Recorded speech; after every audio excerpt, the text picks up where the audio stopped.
Қайырлы күн, құрметті оқушылар. Қазақ тілінен кезекті сабағымызға қош келдіңіздер. Бүгінгі сабағымыздың тақырыбы қазақ халқының ауа райын болжауы.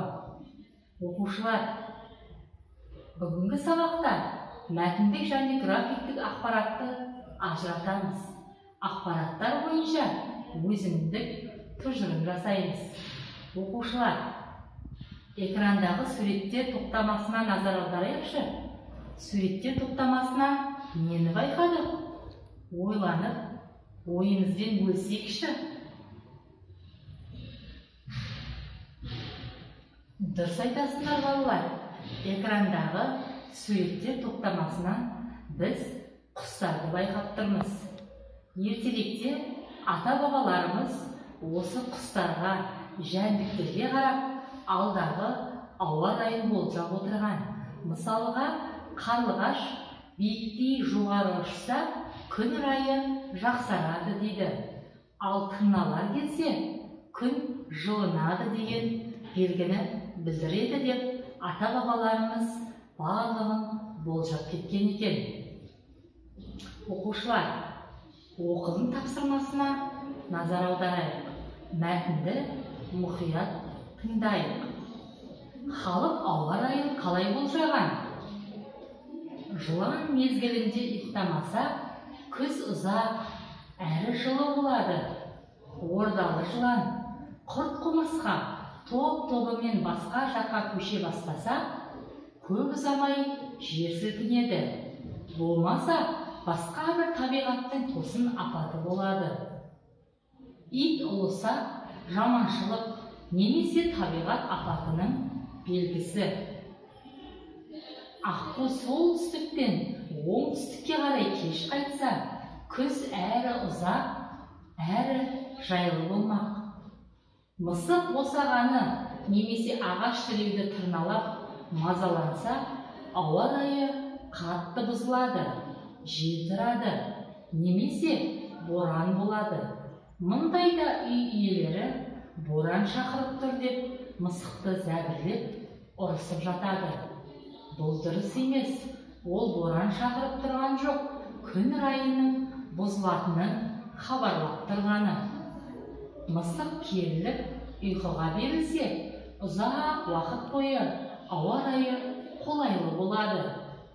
Тауық биікте қонақтаса, жаңбыр болады. Қыста тауық ерте қонақтаса, күн суытады. Тауық жерге аунап, қанатын қағып тазалана бастаса, жаңбыр жауады. Жаңбыр сілкіреп тұрғанда, тауықтар далада жем іздеп жүрсе, онда ақ жаңбыр болады. Яғни, жаңбыр ұзаққа созылады. Әтеш қысты күні бір аяғын көтеріп тұрса, аяз болады. Жаңбырлы күндері әтеш таң ата шақырса, күн ашылады деген сөз. Үйрек бір аяғымен тұрып, басын қанатының астына тықса, аяз болады. Аязды күні қанатын желпінсе, аяз сынады. Қыста қаздар қаңқылдаса, жылы болады.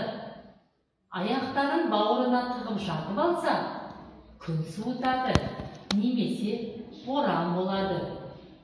Үйректер мен қаздар суға шомылып, қиқулап, қанаттарын қомдап мазасыздана бастаса, ауа райы бұзылады.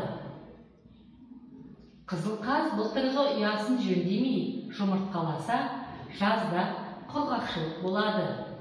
Егер ескі ұяны жөндеп, биіктететін болса, жаз жаңбырлы болады. Құстар ертемен жер іздеуге асықса, күн жауын-шашынды болады. Далада көкектің көкек деген дауысын жиі естісеңіз, алдағы күндер ашық болады. Оқушылар, мәтін желісі бойынша тақтадағы тапсырманы орындап көрейікші. Берілген суреттерді кестеге ретімен орналастырып, суреттер мен берілген мәліметтерді сәйкестендірейік.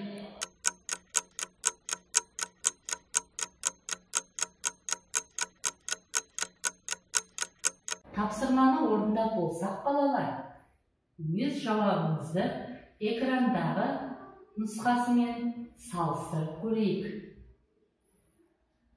Жылан мезгілінде ұйықтамаса, күз ұзақ әрі жылы болады. Екінші, ит ұлыса, жаманшылық немесе табиғат апатының белгісі. Мысық керіліп ұйқыға берілсе, ұзақ уақыт бойы ауа райы қолайлы болады. Тауық биікте қонақтаса, жаңбыр болады. Қаздар аяқтарын бауырына тығып жатып алса, күн суытады, немесе боран болады. Далада көкектің көкек деген дауысын жиі естісеңіз, алдағы күндер ашық болады. Оқушылар, сіздердің жауаптарыңыз экрандағы нұсқамен сәйкес келетіндігіне мен сенімдімін. Сабағымызды қорытындылай келе, бүгінгі сабақта мәтіндік және графиктік ақпаратты ажырата алдық. Ақпараттар бойынша өзіндік тұжырым жасадық. Бүгінгі сабағымыз аяқталды.